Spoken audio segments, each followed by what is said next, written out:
Tampang lesu diduga Wawan penganiaya ODGJ di NDNTT, disebut sempat nangis saat tertangkap di Bali.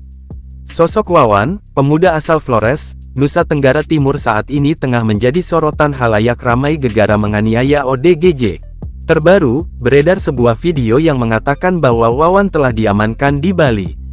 Dalam video tersebut, tampak pria diduga Wawan hanya terduduk diam saat dikelilingi oleh sejumlah orang. Pandangan pria berjaket putih itu pun tampak hanya fokus di satu titik.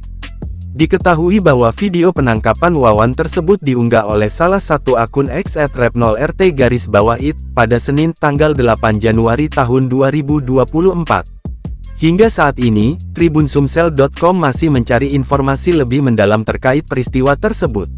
Untuk diketahui, video seorang pemuda pukul ODGJ pertama kali dibagikan oleh aktivis sosial Pratiwi Novianti. Melalui akun media sosialnya, Pratiwi membagikan momen detik-detik sang pemuda menonjok seorang pria berpakaian lusuh. Pria tersebut diduga mengidap gangguan jiwa karena sama sekali abai saat diancam sang pemuda.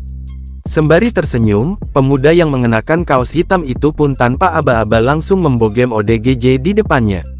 Dalam sekali pukulan, sang ODGJ pun langsung terjatuh seraya memegangi matanya. Sontak saja, kasus tersebut pun menjadi viral dan mendapat sorotan oleh masyarakat luas.